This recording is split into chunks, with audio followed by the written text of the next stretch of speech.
দোল পূর্ণিমার নিশি নির্মল আকাশ, মৃদুমন্দ বহিতেছে মলয় বাতাস। শুভ দোল পূর্ণিমা বন্ধুরা, সকলকে জানাই দোলের অনেক অনেক শুভেচ্ছা। নমস্কার, আমি নিতা। লন্ডনের দিনরাতে আপনাদের অনেক অনেক স্বাগত। আজকে ঠাকুরকে দিয়ে শুরু করলাম। কেমন লাগছে হলুদ ফুলের? আমার ঠাকুরকে আজকে হলুদ ফুল দিয়ে সাজিয়েছিলাম। কেমন লাগছে জানাবেন। এই যে পুজো করে সকালবেলায়, তারপরে এই রান্নার থেকে তো ছুটি নেই। আর যেহেতু আমরা এখানে নতুন, তাই কোথায় যাব না যাব ঠিক নেই। তার ওপর আজ যে শুক্রবার, রান্না তো থাকবেই, তাও আবার নিরামিষ। আর কর্তামশায়ের অফিস আজ যদিও বাড়িতে থেকেই করছে, তাই তাড়াহুড়োর কিছু নেই। সকালবেলায় জলখাবার করে এই যে চলে এসেছি রান্নায়। আজকে সবাই দুধ কর্নফ্লেক্স খেয়ে নিয়েছি, আর সেরকম কিছু রাখিনি। শুক্রবারটা মেয়েকে চেষ্টা করে একটু এগুলোই দেওয়ার, হালকা কিছু। আর এই যে এখন একটুখানি ফুলকপির রোস্ট করব। তার জন্য ফুলকপিটা একটুখানি নুন গরম জলে ভাপিয়ে নিয়ে জল ফেলে দিয়ে ওটাকে একটু সামান্য হলুদ আর নুন দিয়ে ভেজে নিচ্ছি। হলুদটা অ্যাকচুয়ালি পড়ে না, কিন্তু আমি একটুখানি দিলাম কালারটা একটু চেঞ্জের জন্য। তবে লাস্ট পর্যন্ত দেখি কিন্তু খুব একটা খারাপ লাগেনি, মানে হলুদটা প্রায় কম বললেই চলে। তো এই যে এগুলোকে ভেজে নিয়ে এদিকে আমি একটা পেস্ট করে রেখেছি। সেটার মধ্যে দিয়েছি বাদাম, পোস্ত, তার মধ্যে দিয়েছি একটুখানি ধনে পাতা আর 2টো কাঁচা লঙ্কা। এটা ঠিক রোস্ট বলতে ওরকম আমাদের যে তথাকথিত আমরা ফুলকপির রোস্ট খাই সেরকম নয়, একটু অন্যরকম, তবে খেতে কিন্তু বেশ টেস্ট হয়েছে। এইটা না পরোটা কিংবা গরম রুটিতে অসম্ভব ভালো লাগবে। তো দুপুরবেলায় তো এটাই বানাচ্ছি। লাস্ট পর্যন্ত কি বানাই চলুন দেখি।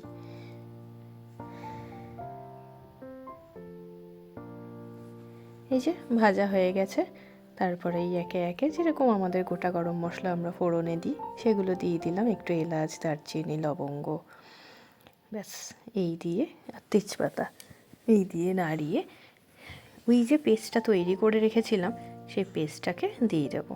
তারপরে ভালো করে একটু কষিয়ে নেব। দেখুন কালারটা কি দারুণ লাগছে দেখতে। যেহেতু একটু ধনেপাতা দেওয়া আছে, তাই হালকা সবুজের ভাবটা এসছে। কি সুন্দর দেখতে হয়েছে না?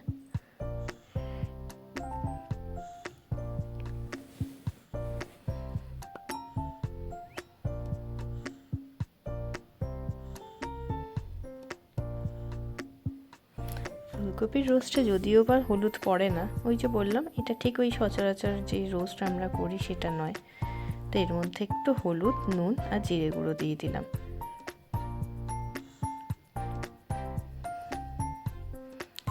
চেষ্টা করি একটা নতুন নতুন কিছু করার। তো এটা এইভাবে করে বেশ ভালো লাগলো।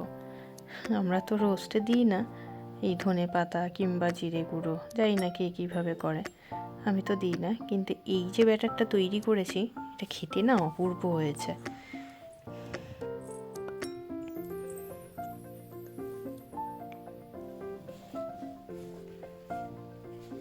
ব্যাস একদম সোজা।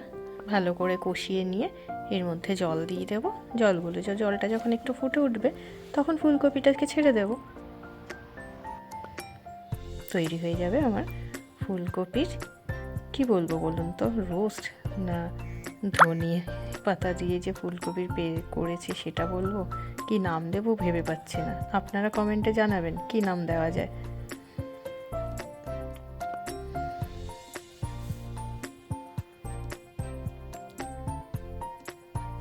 আজ দেশে তো কি সুন্দর মানানো হচ্ছে বলুন, সবাই হোলি খেলায় মগ্ন।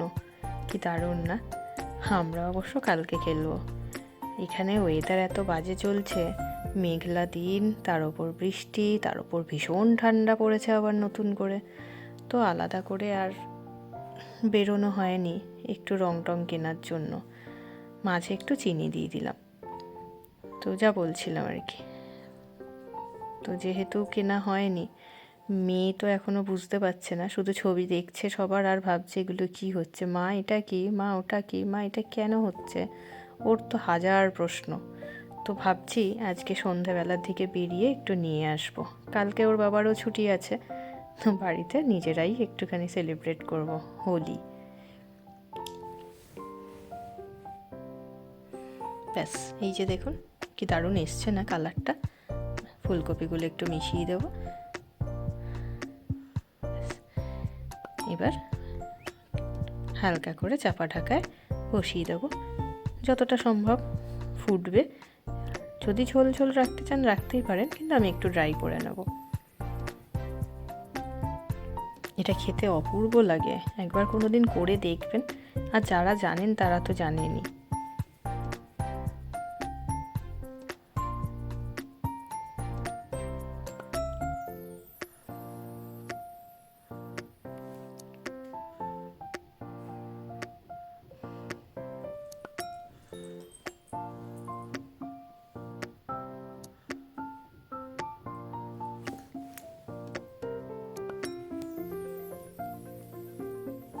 একটু নুন কম হয়েছিল, তাই দিয়ে দিলাম।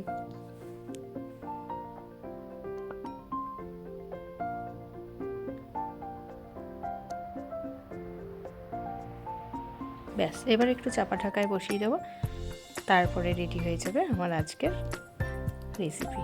আর কি বানালাম এই দেখুন, ওই যে ফুলকপির রোস্ট যেটা, সেটা, তার সাথে একটু আলুর দম, এদিকে রয়েছে বেগুনি, আর একটু পিস পোলাও।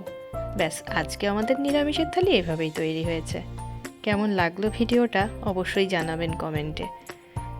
সকলে সুস্থ থাকবেন, ভালো থাকবেন। সকলকে হোলির অনেক অনেক শুভেচ্ছা।